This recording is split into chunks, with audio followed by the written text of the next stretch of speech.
निजराम ओम का एक बार स्मरण करेंगे। आगे बंद करो, सीधे बैठो, कोई हलचल नहीं। ओम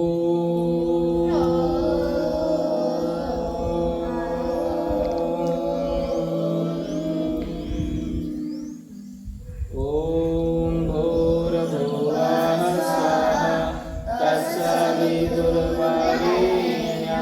भर्गो देवस्य धीमहि धियो यो नः प्रचोदयात्।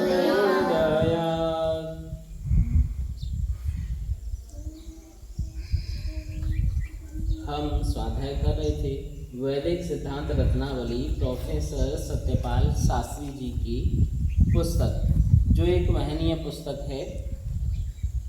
इसके अंदर हम ईश्वर के बारे में चिंतन कर रहे थे कि परमपिता परमेश्वर कैसा है, ईश्वर कैसा है। कल हमने उसके स्वरूप को जाना था। हमने जाना था कि ईश्वर सत्य स्वरूप है। क्या है बच्चों? सत्य स्वरूप। सत्य स्वरूप, सत्य ही धर्म है, सत्य ही कर्म में है, सत्य ही ब्रह्म है। ओम खम ब्रह्म यज्जानाति चराचरम जगत तज्ज्ञानम। जो सब जगत का जानने वाला है उसका नाम क्या है? ज्ञान। क्या नाम है? ज्ञान। यज्जानाति चराचरम जगत तज्ज्ञानम। जो इस सारे संसार को जानता है, चराचर संसार को जानता है, उसका नाम क्या है? ज्ञान है। इसलिए परमपिता परमात्मा को क्या कहा गया है? ज्ञान भी कहा गया है। ओम खम ब्रह्म, ओम खम ब्रह्म। जो सब जगत के जानने वाला है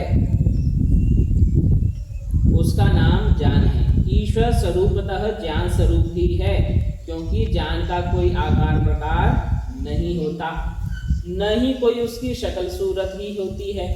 ज्ञान जैसा तत्व किसी परम तत्व में ही रह सकता है, अतः ज्ञान का मूल निवास ईश्वर ही है। ज्ञान कोई ऐसी वस्तु नहीं है जो ठोस पदार्थ के रूप में हमको प्राप्त होती हो, जिसको हम ये कह सकते हैं इसका ये आकार है, ये प्रकार है, ये यहाँ रखी हुई है। ज्ञान एक ऐसी वस्तु है जो भाव रूप में है। किस रूप में? जैसे हमने बोला खुशी, हंसी, दुखी, ये कोई वस्तु थोड़ी ना है कि कहीं तुम बाजार से खरीद के लेके आते हो। ये तुम्हारे अंदर रहने वाले भाव हैं। क्या है? ऐसे ही परम पिता परमेश्वर के अंदर ज्ञान प्रतिष्ठित है और ज्ञान भाव स्वरूप में है, सर्वत्र है, निराकार है। इसलिए ज्ञान को हम परमपिता परमात्मा के अंदर निवासी के रूप में जानते हैं। उससे यह ज्ञान समस्त विश्व को प्राप्त होता है। मानव शरीरधारी जीवात्मा भी उसी ज्ञान स्वरूप परमात्मा की उपासना करके विशेषज्ञ बन जाता है। मानव भी ज्ञान को धारण करके विशेषज्ञ बन जाता है। क्या बन जाता है बच्चों? विशेषज्ञ, विद्वान, डॉक्टर, आचार्य, शास्त्री, टीचर, गुरु, पुलिस। जो ज्ञान को धारण करेगा अपने जीवन में। इस बच्चे का क्या नाम है? छोटे बच्चे का क्या नाम है? क्या नाम है बच्ची तेरा? वेदिका। बच्चे परमपिता परमात्मा कहते हैं ईश्वर अपनी ओर से समस्त प्राणियों के लिए ज्ञान प्रदान करता है, किंतु ज्ञान प्रदान कर देने के बाद भी ईश्वर ज्ञान स्वरूप ही रहता है। ऐसा नहीं है ईश्वर तुमको ज्ञान देता है तो वो अज्ञानी बन जाता है, उसके पास ज्ञान खत्म हो जाता है। ऐसा कभी भी नहीं होता। ईश्वर सदा ज्ञान में ही बना रहता है, उसके ज्ञान में कोई कमी नहीं आती। देखो भगवान यजुर्वेद में क्या बोल रहे हैं? यथेमां वाचम कल्याणी माव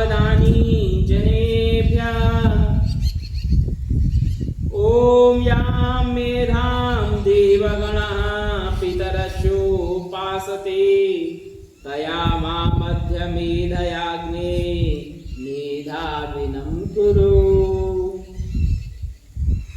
यह मेरा ज्ञान मेरी समस्त प्रजा के लिए है। यह ईश्वर का ज्ञान स्वरूप होना ही हम सभी अल्पज्ञ जीवों को अपनी ओर आकर्षित कर रहा है। ईश्वर ज्ञान स्वरूप है और हम क्या हैं? अल्पज्ञ हैं। हम भी ज्ञानी हैं लेकिन कम ज्ञानी, पूर्ण ज्ञानी हम नहीं। इसलिए हम क्या करते हैं? भगवान की ओर देखते हैं, जो ज्यादा ज्ञानवान है, जो पूर्ण है। हम उसकी ओर देखते हैं कि भगवान हमको भी ज्ञानी बना दो। बिना उस ज्ञान स्वरूप ईश्वर का सबसे महान ऐश्वर्य ज्ञान है, जिसे देखकर भी प्रभु ज्ञान स्वरूप ही रहते हैं। सचमुच ईश्वर स्वरूपतः ज्ञान स्वरूप ही हैं।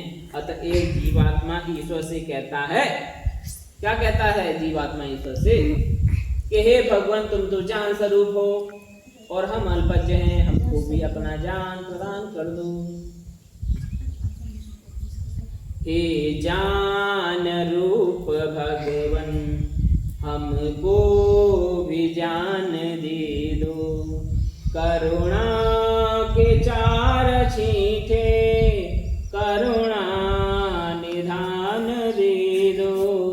हे ज्ञान रूप भगवन, हमको भी ज्ञान दे दो। सुलझा सके हम अपने मन की उलझनों को, सुलझा सके हम अपने मन की उलझनों को। करुणा के चार छींटे करुणा निधान दे दो। हे ज्ञान रूप भगवन, हमको भी ज्ञान दे दो।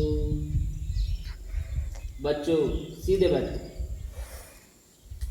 हे ज्ञान स्वरूप परमात्मा, हमारे विद्वान ऋषि मुनिगण और पूर्वज पालक जन जिस धारणवती बुद्धि को सेवन करते आए हैं, आज उस मेधा बुद्धि से मुझे मेधावी बना दो, मुझे भी बुद्धिमान कर दो।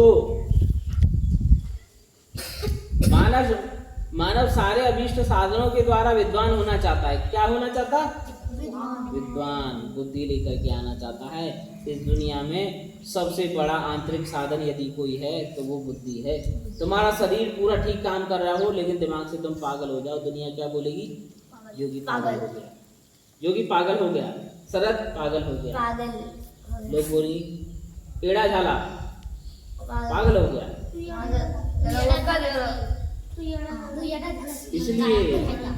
इसलिए कहा है, चाहे शरीर से विकलांग रहो चल जाएगा, लेकिन बुद्धि से विकलांग नहीं चलेगा।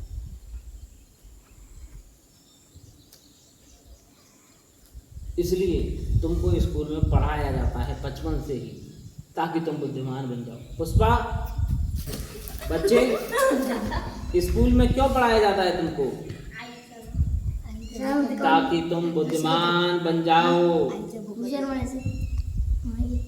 बुद्धिमान बनना है। हमारे जितने भी आंतरिक साधन हैं उन सब में सबसे महत्वपूर्ण है ज्ञान, शिक्षा, आत्मज्ञान, आत्मबोध, तत्व ज्ञान। बुद्धिर्ज्ञानेन शुद्धि, बुद्धि ज्ञान से शुद्ध होती है।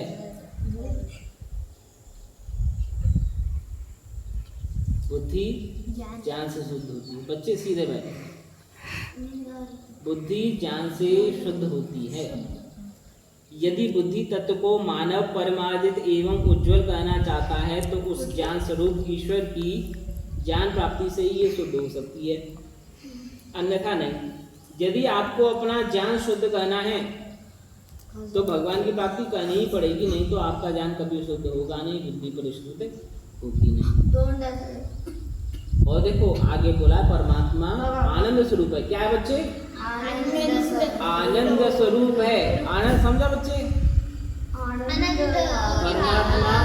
आनंद स्वरूप है। संस्कृत साहित्य में आनंद शब्द बहुत ही विलक्षण एक शब्द है। अन्य भाषाओं में आनंद शब्द का पर्यायवाची शब्द कहीं पर भी मिलता नहीं है। पूरी दुनिया के अंदर चाहे हिंदी हो, संस्कृत हो, उर्दू हो, फारसी हो, अंग्रेजी हो, हिंदू हो, चाइनीज हो, जापानीज हो, रोमन हो, रशियन हो, कोई भी भाषा हो दुनिया की, किसी भी भाषा के अंदर आनंद शब्द का कोई पर्यायवाची नहीं है।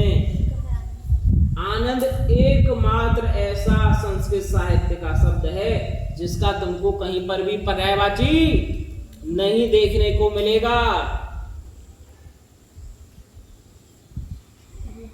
इसलिए आनंदी बनो। क्या बनो? आनंदी बनो, प्रसन्न बनो। जैसे भगवान सदा प्रसन्न रहता है, अपनी मस्ती में डूबा रहता है, आनंद में डूबा रहता है, वैसे ही तुम भी आनंद में डूबे रहो।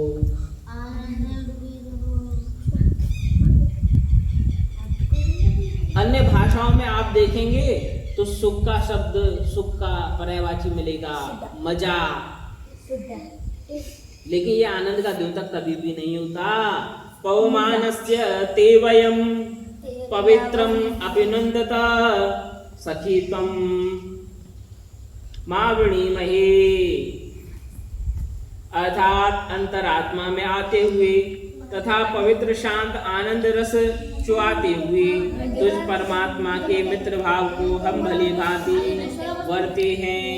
परमात्मा के आनंद का बाह्य शरीर से कोई संबंध नहीं है। जब उपासक आनंद स्वरूप परमात्मा के गुणों को मानसिक जप करता हुआ तजपस तदर्थ भावनम स्वरूप वाला होता है। बच्चों झगड़े हो क्यों बच्चे, क्यों तेरे को चैन नहीं मिल रहा है? योगी चैन नहीं मिल रहा तुझको? सीधा क्यों नहीं बैठ रहा?